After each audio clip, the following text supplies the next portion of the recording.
let's go through this Danjuma deal. What's going on? I'm going to take you. I'm going to take you play by play of how it's unfolded. So Paul O'Keefe. Can he play wing back? Paul O'Keefe says Tottenham have made a late move to hijack Danjuma's move to Everton. Then Paul Joyce says Tottenham expected to now also move Danjuma. Alistair Gold says Spurs are confident of signing Danjuma. Ooh.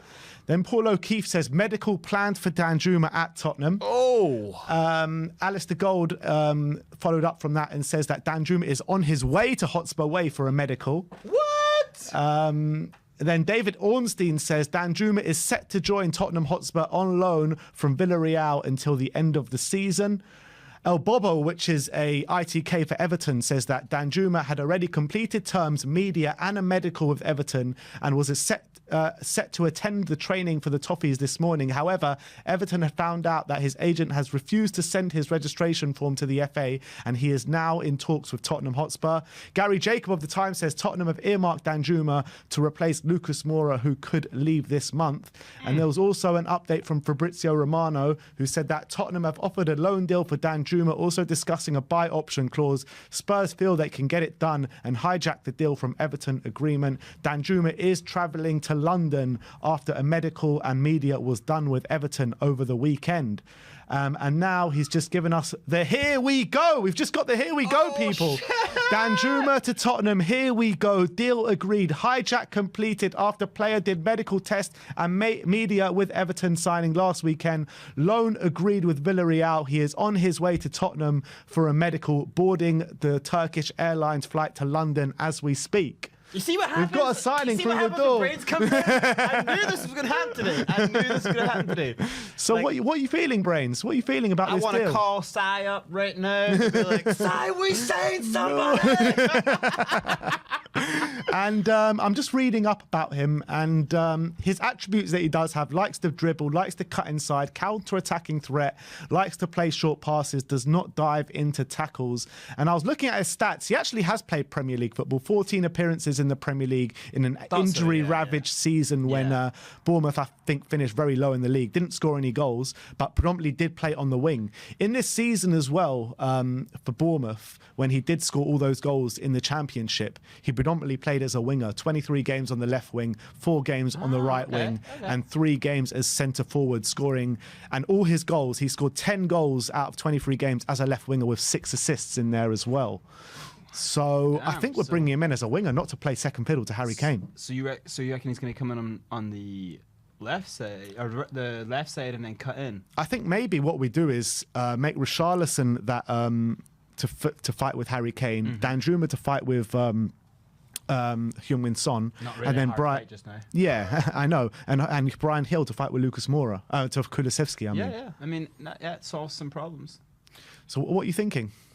Just relief. There's so much relief, because then it's like the whole thing of like, we're not going to sign anyone, all the doom and gloom kind of starts to be a little bit released, because like if the plan was, which was kind of rumored, that there was a plan for three players, like if it's a case of now we can just motor on and get Poro and then maybe a centre back, then I think everyone, like Ash was saying, like the knock-on effect, then everyone's just gonna like stop being so negative. Then we can go into stadiums like and just sing and be happy and want to see new players and want to see things starting to work.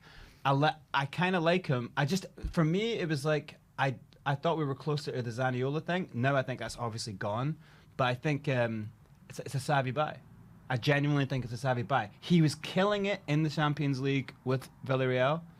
I liked everything I saw about him. I like his strength. I like how he like goes into people's shoulders. I like him better for that position than Richarlison, for sure. And yeah, I want to see him play. Very interesting. So Spurs have finally made a signing, people. A loan move at that. But Danjuma to Tottenham, here we go. Fabrizio Romano has given us those 3 special words.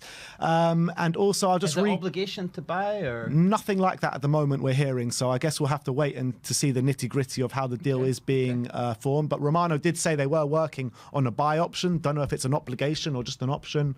We'll have to wait and see what happens with that one. How glad must he be that that's been hijacked. Everton are going down. Like they don't have a manager. Why would you? His agent must have been like, hold the phone, get rid of the contract. Yeah, absolutely. I mean, it's crazy because like we go through deals, bartering all the window, and then suddenly Danjuma pops up 20 minutes, it's done. Here we go. No one knew we were looking. Nobody knew. Yeah. This is the thing. This is why it's a case of like last season. When did I can't remember exactly, but I think it was like only a few days that there was a kind of rumor about Bentancur. Yeah. And it was like we were looking at Kula a little bit longer. Then it was like, oh, possibly Bentancur and Kula, and then bang, it started to happen. And we were all like in hell states. We were like, oh, what's going on? You know, but now it's like, now this one's happened. I mean, this is early for us. Wait. 7 days to go.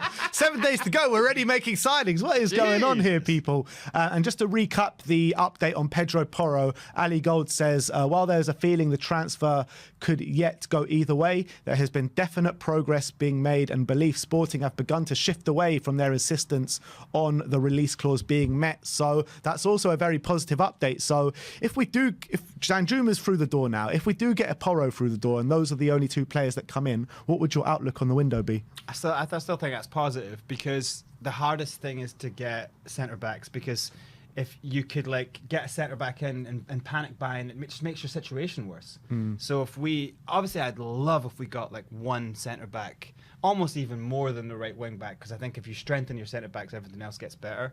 But I'd love Porro. I think it changes the game if we get him, and this is a really good signing as well. So I'd be stoked with that. I would say that just off the top of my head, I'd say it's a 7. But yeah, it's a 7 window, because you can't expect to get too much done in this window if you're a club like us that we don't really buy. How would you compare it to maybe last January when we brought in Kulu and Bentancur right at the end? I mean, that's hard to say now because we've seen what they've turned out to. But if they are anything like those two players, then wow. And I've got the feeling that Porro comes here, he's flying, his confidence is high.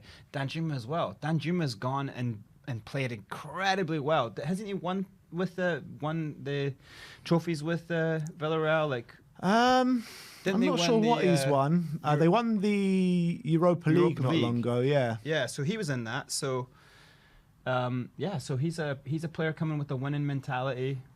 Yeah, I think that's a great buy. I kind of can't believe a player of his quality has joined us this late in the window. Like, it's like when you look at it last season, right, when we signed Kulusevski and Bentancur, because I'm seeing a lot of negativity around Danjuma around social media saying he's not good enough, blah, blah, blah. And when you cast your mind back to that January when we signed Kulusevski and Bentancur, everyone was saying the same. Oh, they're just Juventus rejects. Why are we bringing it in? We just missed out on Luis Diaz and we ended up with Kulusevski. And now no one's saying that. Everyone's saying they're our best two players. I remember having so many arguments with people about Kulusevski being like, I was saying Kulusevski's world class. That he's good. Like, just look at how they think of him in Sweden. Like how they say he's the next Ibra, like, so yeah. I think you can't ever go on like what a team's fans say, like, oh, Juventus fans say this, because it's like, well, who actually said that? Or where are you really getting that from? Yeah. So yeah, I think I can't imagine that any Villarreal fan is happy about Danjuma leaving because of the goals he's given them, big moments he's given them. So I think it's a steal. I think that's cool. All right, so here we go on Danjuma. Porro news, hopefully to come soon as well. But that is your breaking news for today. Arnaut Danjuma is a Spurs player, and hopefully we might even see him this weekend against Preston. So happy days.